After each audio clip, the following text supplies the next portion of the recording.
नमस्कार, जय हिंद प्यारे साथियों। मैं पारस सर भविष्य के सभी शिक्षक शिक्षिकाओं का स्वागत करता हूं पारस फ्री एजुकेशन में। प्यारे साथियों, आज मैं हिंदी का मॉडल पेपर नंबर 8 लेकर आया हूं, जिसमें कुल प्रश्नों की संख्या 30 है, जो कि आपके सिलेबस के अनुसार है। जिसमें कि आपको पेडागोजी, व्याकरण, गद्यांश, पद्यांश जो भी आपके सिलेबस के अनुसार है, उसी के अनुसार यहाँ पर आपको 30 प्रश्न मिलने वाले हैं। आपका जो भी स्कोर रहता है वो आप हमें कमेंट बॉक्स में अवश्य बताएं। तो चलिए हम शुरू करते हैं प्रश्न क्रमांक 1 से। बच्चे के स्कूल की भाषा और घर एवं पड़ोस की भाषा में खालिस्तान होना चाहिए। जुड़ाव, समरूपता, समरसता या फिर अलगाव। तो ध्यान रखिए भैया, बच्चे के स्कूल की भाषा और घर एवं पड़ोस की भाषा में समरूपता होनी चाहिए, जिससे बच्चा आसानी से अधिगम कर सके और उसका ज्ञानवर्धन भी क्या है, तीव्र गति से हो। ओके, इसके बाद भैया हम आते हैं प्रश्न क्रमांक 2 पर। यहां पर भाई बोला गया है, भाषा की पाठ्य पुस्तक में एक पाठ एकांकी के रूप में है, आप बताएं क्या करेंगे। एकांकी में आए पात्रों के संवाद याद करवाएंगे। देखिए भाई, हमें कभी भी रटने पर फोकस नहीं करना है। शिक्षार्थियों से एकांकी पढ़वाने के बाद उसका मंचन करवाएंगे। तो यहाँ पर हमारा करेक्ट आंसर जाएगा ऑप्शन बी के साथ, क्योंकि हम सभी जानते हैं एकांकी क्या है, एक दृश्य श्रव्य विधा है। अर्थात पहले आप बच्चों से एकांकी पढ़वाएंगे, उसके बाद उसका मंचन करवाएंगे, जिससे क्या है, बच्चे उसके हाव भाव से समझ जाएंगे। ठीक है, चलिए इसके बाद भैया हम प्रश्न क्रमांक 3 पर आते हैं। यहां पर बोला गया है भाई, लिखना एवं पढ़ना सीखने के संदर्भ में कौन सा कथन उपयुक्त है। और आप सभी से रिक्वेस्ट है, वीडियो पसंद आए तो वीडियो को लाइक और शेयर करें और चैनल को जरूर सब्सक्राइब करें। पढ़ना सीखने की तुलना में लिखना सीखना जटिल है। ये कोई बात हुई क्या? गलत है भैया। ये तो लिखना सीखने की तुलना में पढ़ना सीखना कठिन है, ये भी गलत है। दोनों कौशल एक एक करके सीखे जाते हैं, ये भी क्या है, गलत है। लिखना और पढ़ना सीखना समान रूप से अंतः संबंधित है। तो यहाँ पर जो हमारा करेक्ट आंसर है भाई, वो जाएगा ऑप्शन डी के साथ। लिखना और पढ़ना सीखना समान रूप से अंतः संबंधित होता है। ठीक है, देखिए यहाँ पर कहा भी गया है, लिखना एवं पढ़ना सीखना समान रूप से अंतः संबंधित है। बालक अक्षरों को पहचानता है और लिखने के अभ्यास द्वारा उसे आत्मसात करता है। लिखना और पढ़ना अंतः संबंधित होने के कारण जिसे लिखना आता है उसे पढ़ना भी आता है, और जिसे पढ़ना आता है उसे लिखना भी आता है। समझ गए आप लोग? चलिए भाई, इसके बाद हम प्रश्न क्रमांक 4 पर आते हैं। यहाँ पर बोला गया है, पद्य, गद्य और नाटक हमारी खालिस्तान संवेदना को धार प्रदान करने के साथ साथ हमारे जीवन के खालिस्तान पहलू को समृद्ध करते हैं।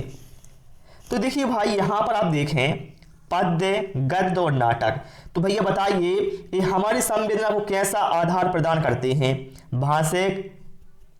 भाषिक, सांस्कृतिक। तो भैया यहाँ तो आएगा पहले में क्या, सांस्कृतिक। ठीक है, इसके बाद क्या आएगा, हमारे जीवन के किस पहलू को समृद्ध करते हैं। तो भाई यहाँ पर जो हमारा करेक्ट आंसर जाएगा वो जाएगा ऑप्शन सी के साथ, हमारे जीवन के साहित्यिक पहलू को समृद्ध करते हैं। करेक्ट आंसर किसके साथ जाएगा, ऑप्शन सी के साथ। ओके, चलिए प्रश्न क्रमांक 5 पर आते हैं। पूनम अपने विद्यार्थियों को पढ़ाते समय दृश्य श्रव्य सामग्री का प्रयोग करती है। इसका प्रमुख कारण है कि वह कक्षा की सभी बच्चों की आवश्यकताओं को संबोधित करती है। ये भैया गलत है। सभी बच्चों को नियंत्रण में रखती है। भैया दृश्य श्रव्य सामग्री से क्या सभी बच्चे नियंत्रण में रहेंगे? नहीं। सभी बच्चों का मनोरंजन करती है? नहीं, बल्कि उसका जो मेन उद्देश्य है दृश्य श्रव्य सामग्री प्रयोग करने का, वो है सभी बच्चों की रुचि का ध्यान रखना। ठीक है, क्योंकि यदि आप अधिगम में दृश्य श्रव्य सामग्री का यूज करते हैं तो इससे क्या बच्चों में रुचि पैदा होती है। ओके, चलिए इसके बाद आते हैं प्रश्न क्रमांक 6 पर। यहां पर कहा गया है बच्चे की भाषा समाज के साथ संपर्क का ही परिणाम है। यह विचार किसका है? पियाजे, चामस्की, स्किनर या फिर वाइगोत्स्की। तो ध्यान रखिए, जहां पर बच्चे की भाषा का सामाजिक या समाज के साथ जुड़ाव होता है, ठीक है, तो वहां पर जो आपका अधिकांशतः आंसर होगा भाई वो जाएगा पियाजे के साथ। ठीक है, सॉरी वाइगोत्स्की के साथ, माफ कीजिएगा मेरे को, किसके साथ जाएगा? वाइगोत्स्की के साथ। करेक्ट आंसर किसके साथ जाएगा यहां पर हमारा? ऑप्शन डी के साथ। ओके, चलिए प्रश्न क्रमांक 7 पर आते हैं। बहिष्कार का संधि विच्छेद क्या है? बताइए बहिष्कार का संधि विच्छेद क्या होगा? तो भैया पहला तो काट दो क्योंकि यहां पर ओआ है। ठीक है, अब देखिए भैया बहिष्कार का जो संधि विच्छेद है वो होगा बही प्लस कार। तो ऐसा दिया हमें किसमें? ऑप्शन सी में, जो हमारा करेक्ट आंसर हो जाएगा। ठीक है, देखिए यहां पर आप नियम भी देख सकते हैं। यदि विसर्ग के पहले एकार या ओकार आए और विसर्ग के बाद वर्ण का, खा, पा, फा हो तो विसर्ग का सा हो जाता है। यहां पर आप देख सकते हैं विसर्ग के बाद क्या है? का आया, इसलिए क्या है? विसर्ग सा में चेंज हो गया तो बहिष्कार हो गया।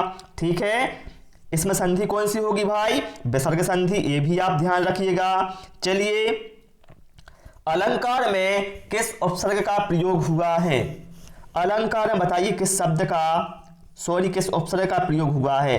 तो मेरे भाई अलम प्लस कार, ये होता है अलंकार का विग्रह। तो यहां पर उपसर्ग क्या है? अलम। तो यहां पर हमारा करेक्ट आंसर किसके साथ जाएगा? ऑप्शन डी के साथ। ठीक है, और भाई आप लोग सारे प्रश्नों के आंसर या तो कमेंट बॉक्स में देते जाएं या कॉपी में नोट करते जाएं और आप देखें आपका क्या स्कोर रहा है। ठीक है, चलिए प्रश्न क्रमांक 9 पर आते हैं। निम्नलिखित में से ऊष्म व्यंजन कौन से हैं? भाई मेरे बताइए इनमें से कौन से ऊष्म व्यंजन हैं?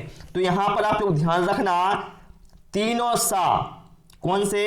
ए वाले तीनों सा और हा, ये भैया हमारे ऊष्म व्यंजन कहलाते हैं। तो ये आप देख लीजिए तीनों सा किस में दिए हैं? ऑप्शन ए में, अर्थात यह ऊष्म व्यंजन है। राइट आंसर यहां पर हमारा ऑप्शन ए के साथ है, चला जाएगा। समझ गए?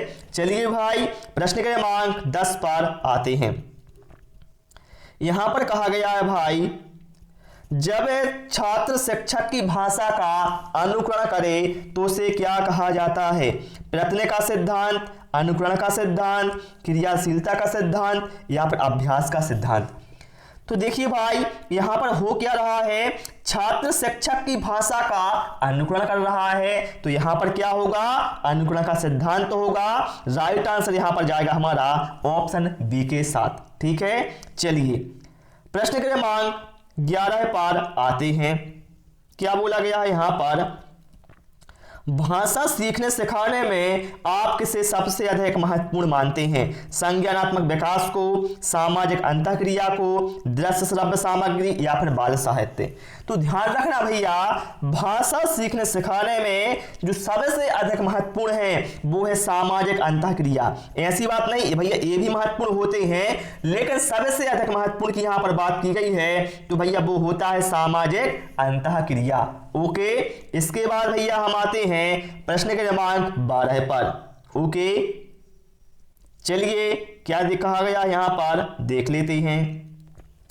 हिंदी भाषा शिक्षक का यह प्रयास होना चाहिए कि वे, बताइए हिंदी भाषा शिक्षक का क्या प्रयास होना चाहिए? ऑप्शन क्या है? बच्चों की भाषा संबंधी सहज रचना शक्ति को बढ़ाने के अवसर दें, बिल्कुल सही है। बच्चों की मातृभाषा के स्थान पर हिंदी भाषा को कक्षा में स्थान दें, तो मेरे भाई ऐसा नहीं है कि आप मातृभाषा के स्थान पर हिंदी को ही स्थान दें, बल्कि मातृभाषा के साथ साथ हिंदी को भी स्थान देना चाहिए, ये सही बात है। ठीक है, केवल हिंदी नहीं बोल सकते हम। बच्चों द्वारा मानक भाषा का प्रयोग करने के लिए अवसर दें, तो नहीं भी गलत है। बच्चों को शिक्षाप्रद बाल साहित्य पढ़ने के भरपूर अवसर दें, तो यहां पर जो हमारा भैया करेक्ट आंसर है वो जाएगा ऑप्शन ए के साथ है। ठीक है, बच्चों की भाषा संबंधी सहज रचना शक्ति को बढ़ाने के अवसर देने चाहिए हिंदी भाषा शिक्षक को। ओके, चलिए प्रश्न क्रमांक 13 पर आ जाते हैं। यहां पर बोला गया है भाषा अर्जित करने के संदर्भ में कौन सा कथन उचित नहीं है। मतलब यहां पर हमें क्या है भैया, नेगेटिव कथन चूज करना है। यह एक सहज प्रक्रिया है। बिल्कुल भैया, जो भाषा अर्जन है भैया यह एक सहज प्रक्रिया होता है, यह एक स्वाभाविक प्रक्रिया है। बिल्कुल सही है। बच्चे भाषा के नियमों को आत्मसात करते हैं। बिल्कुल सही है। बच्चों को नियम बनाना सिखाया जाता है, तो ये गलत है, क्योंकि बच्चों को भैया नियम बनाना सिखाया नहीं जाता, बल्कि बच्चे क्या है, इसको आत्मसात करते हैं। ओके, चलिए इसके बाद भैया हम आते हैं प्रश्न क्रमांक 14 पर। भाषा अर्जित करने की स्थिति में बच्चे, बताइए भाषा अर्जित करने की स्थिति में बच्चे क्या करते हैं, भाषाक नियमों को स्वाभाविक रूप से रटते हैं। भाई मेरे रटने की कभी बात की ही नहीं जाती है, ठीक है ना, भाषा शिक्षण में रटने पर बल दिया जाता है, कभी भी कोई त्रुटि नहीं करते। तो भैया ये तो गलत है, क्योंकि हम सभी जानते हैं त्रुटियां अधिगम का हिस्सा होते ही हैं, इसलिए अधिगम में त्रुटियां होना स्वाभाविक है। अधिकतर त्रुटियां ही करते हैं, तो ऐसी बात नहीं है कि वो केवल त्रुटियां ही करते जाएंगे, वो मतलब साथ में एक हिस्सा होती है, ये हम कह सकते हैं। ऑप्शन डी में क्या है, भाषाक नियमों को स्वाभाविक रूप से ग्रहण करते हैं। तो यहां पर हमारा जो करेक्ट आंसर है वो चला जाएगा ऑप्शन डी के साथ है। भाषा अर्जित करने की स्थिति में जो बच्चा है यह भाषाक नियमों को स्वाभाविक रूप से ग्रहण करता है। ओके, इसके बाद भैया हम प्रश्न क्रमांक 15 पर आते हैं। रमेश 7वीं कक्षा में पढ़ता है, वह सामान्य बातचीत में ठीक है, लेकिन पढ़ते समय वह बार बार अटकता है, यह संभवतः खालिस्तान से ग्रस्त है। डिसकैलकुलिया, डिस्ग्राफिया या फिर डिसलेक्सिया। यहाँ पर मिसप्रिंट है, क्या पता क्या लिखा था। देखिए यहाँ पर भाई जो डिसकैलकुलिया भैया ये है भैया गणना संबंधी अशुद्धि, डिस्ग्राफिया क्या है, लेखन संबंधी अशुद्धि, और डिसलेक्सिया क्या है, डिसलेक्सिया का होता है पठन संबंधी अक्षमता। ठीक है, डिसकैलकुलिया क्या है, गणना संबंधी अक्षमता, डिस्ग्राफिया लेखन संबंधी अक्षमता, और डिसलेक्सिया है पठन संबंधी अक्षमता। तो यहां पर क्या है, उसे पढ़ते समय क्या है, बार बार अटकता है, अर्थात उसे पढ़ने में समस्या हो रही है, इसलिए जो हमारा करेक्ट आंसर है वो ऑप्शन सी के साथ है चला जाएगा। ओके, यदि आपको कोई डाउट रहता है आप कमेंट बॉक्स में पूछ सकते हैं। चलिए प्रश्न क्रमांक 16 पर भैया आ जाते हैं, और अब आ गया भैया हमारा गद्यांश आ गया है। आपको इस गद्यांश को पढ़ना है, फिर आपको प्रश्न क्रमांक 16 से प्रश्न क्रमांक 24 तक उत्तर देना है। तो भैया गद्यांश बहुत छोटा सा ही है, देखिए इतना सा ही गद्यांश है बस। तो हम इसको जल्दी से पढ़ लेते हैं, फिर हम फटाफट क्वेश्चनों के आंसर देते हैं। कभी सोचा है भारत में कितने प्रकार के वाद्य यंत्र प्रचलित हैं? सोचने में शीघ्रता मत कीजिए। तमिलनाडु केरल से कश्मीर तक, राजस्थान गुजरात में नागालैंड मणिपुर तक, इस भारत नामक विशाल भूखंड में सैकड़ों प्रकार के वाद्य यंत्र परंपरा से प्रचलित हो रहे हैं। विशेषकर चमड़े से गढ़े वाद्य यंत्र तो सर्वाधिक हैं। बांसुरी जैसे फूंक कर बजाए जाने वाले भी कम नहीं हैं। ये तार वाले भी कुछ गज से बजाए जाते हैं और कुछ छोटी सी अंगूठी जैसे मिजराव से। अब प्रश्न उठता है कि जिन्हें हम भारतीय वाद्य यंत्र कहते हैं, क्या वे भारत में ही जन्मे हैं या कहीं और से आए हैं? कहना कठिन है। जब भी हम किसी वाद्य यंत्र को बजते देखते सुनते हैं तो मन कहता है कि उसकी उत्पत्ति भारत में हुई हो। अनेक बाहर से भी आए हैं और यह भी सच है कि अनेक भारतीय वाद्य यंत्र यहीं से अन्य देशों में प्रचलित हुए हैं। ठीक है, सभ्यता और संस्कृति का इतिहास जानने का एक माध्यम वाद्य यंत्र आज भी प्रयुक्त हो रहे हैं। हमारी वीणा मिस्री, सुमेरी, जापानी, चीनी संस्कृति में भी विद्यमान रही है। तो भैया हमने फटाफट गद्यांश को पढ़ लिया है। अब चलिए हम चलते हैं प्रश्नों के ऊपर, हम इसके भी आंसर फटाफट देते हैं। अब यहां पर क्या कहा गया है, जिन्हें हम भारतीय वाद्य यंत्र कहते हैं वे कहीं और से आए हैं। उनमें से कुछ भारत में हैं और कुछ भारत के हैं और कुछ बाहर के हैं। तो यहां पर हमारा करेक्ट आंसर जाएगा ऑप्शन बी के साथ। अभी हमने पढ़ा ना कि जो भारतीय वाद्य यंत्र है उसमें से क्या है, कुछ भारत के हैं और कुछ बाहर से आए हैं। ठीक है, करेक्ट आंसर ऑप्शन बी के साथ चला गया ना। इसके बाद प्रश्न क्रमांक 17 पर आते हैं। कौन सा भारतीय वाद्य यंत्र मिस्र, चीन, जापान आदि संस्कृति में ही विद्यमान है? तो हमने गद्यांश के लास्ट में पढ़ा ना जो बीड़ा, ठीक है, यहां पर बीड़ा की बात की गई ना, तो यहां पर हमारा करेक्ट आंसर जाएगा किसके साथ भैया? ऑप्शन सी के साथ, ठीक है। चलिए प्रश्न क्रमांक 18 पर आते हैं। कौन सा कथन असत्य है? तमिलनाडु और केरल के वाद्य यंत्र सबसे प्रसिद्ध हैं। तो भैया हमने वहां पर देखा गद्यांश में, हमें कहीं भी ऐसा पढ़ने को नहीं मिला कि तमिलनाडु और केरल के वाद्य यंत्र सबसे प्रसिद्ध हैं, अर्थात हम कह सकते हैं ये कैसा है? असत्य है, ठीक है, क्योंकि हमने कहीं पढ़ा भी नहीं है, ठीक है। चलिए प्रश्न क्रमांक 19 पर आते हैं। गद्यांश के अनुसार सभ्यता और संस्कृति का इतिहास जानने में सहायक कौन है? तो वहां पर हमने पढ़ा ना, कौन है भैया? वाद्य यंत्र के द्वारा इस सहाय हम इसको जान सकते हैं। देखिए आप लोग ध्यान रखना भाई, इस समय आपको जो भी आंसर देने होते हैं वो गद्यांश के अनुसार देने होते हैं, कोई अपने मन से नहीं देने होते हैं। भारतीय शब्द व्याकरण की दृष्टि से कैसा है? भारतीय मतलब ये क्या है? विशेषता बता रहा है। जैसे मैंने कहा मैं एक भारतीय हूं, मतलब क्या है? मेरी विशेषता है कि मैं क्या है? भारतीय हूं, अर्थात ये कैसा है? विशेषण। क्योंकि हम सभी जानते हैं संज्ञा या सर्वनाम की विशेषता बताने वाले शब्दों को विशेषण कहा जाता है। जैसे वह नीली गाय है, तो यहां पर नीला क्या है? विशेषण है, ओके। चलिए प्रश्न क्रमांक 21 पर आते हैं। यहां पर भाई बोला गया है किस शब्द में उपसर्ग और प्रत्यय दोनों हैं? भारतीय, शीघ्रता, विशाल या फिर प्रचलित। ऐसा यहां पर हमें शब्द देखना है जिसमें भाई उपसर्ग भी हो और प्रत्यय भी हो। ये तो हम सभी जानते हैं, उपसर्ग भैया शब्द के आगे और प्रत्यय पीछे। तो यहां पर आप देखें जो प्रचलित लिखा हुआ है, इसमें मूल शब्द क्या है? चल। चल में हमने आगे प्राउपसर्ग जोड़ा है और इसमें इत प्रत्यय जोड़ा है, तभी बना है भाई प्रचलित। तो हम कह सकते हैं प्रचलित में क्या है मेरे भाई? प्राउपसर्ग है और इत प्रत्यय है, अर्थात इसमें उपसर्ग भी है और प्रत्यय भी है। यहां पर हमारा करेक्ट आंसर ऑप्शन डी के साथ है, चला जाएगा। प्रश्न क्रमांक 22 पर आते हैं। वेदों में चर्चित कुछ वाद्य यंत्रों के प्रमाण मिले हैं। सुमेरी संस्कृति में, भारतीय सभ्यता में, हड़प्पा सभ्यता में या फिर पुराणों में। तो यहां पर जो हमारा करेक्ट आंसर भैया वो जाएगा ऑप्शन ए के साथ, ठीक है।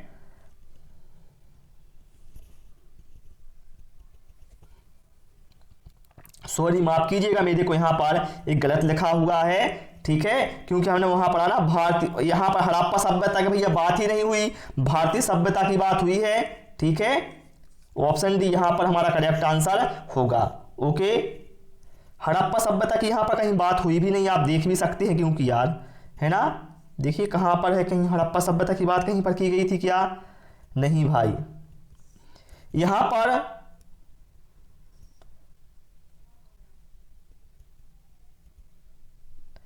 देखिए कहा गया सभ्यता और संस्कृति का इतिहास जानने का माध्यम वाद्य यंत्र है, ठीक है।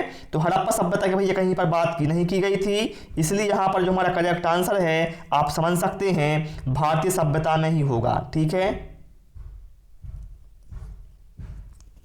चलिए प्रश्न क्रमांक 23 पर आते हैं। जन्म शब्द का समानार्थी क्या है? बताइए जन्म जो शब्द है इसका समानार्थी अर्थात पर्यायवाची क्या होगा? तो मेरे भाई जन्म का पर्यायवाची होगा उत्पत्ति, यहां पर हमारा करेक्ट आंसर ऑप्शन ए के साथ है, चला जाएगा। प्रश्न क्रमांक 24 पर आते हैं। भूखंड शब्द में कौन सा समास है? भूखंड अर्थात क्या है?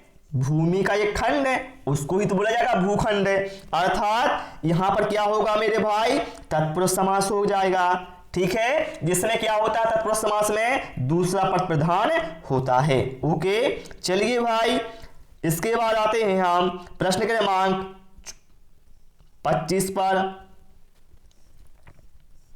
क्या बोला गया है हम देख लेते हैं। चलिए अब देखिए भैया हमने गद्यांश कर लिया, अब आते हैं पद्यांश पर। पद्यांश बहुत मजेदार है, पहले हमें इस पद्यांश को पढ़ना है, फिर उसके बाद प्रश्न क्रमांक 25 से प्रश्न क्रमांक 30 तक आपको आंसर देने हैं, ठीक है, बहुत अच्छा पद्यांश है। रोना और मचल जाना भी क्या आनंद दिखाते थे, बड़े बड़े मोती से आंसू जयमाला पहनाते थे। मैं रोई माँ काम छोड़कर आई, मुझको उठा लिया, झाड़ पोंछ कर चूम चूम गीले गालों को सुखा दिया। आजा बचपन एक बार फिर दे दे अपनी निर्मल शांति, व्याकुल व्यथा मिटाने वाली वह अपनी प्राकृत विशांति।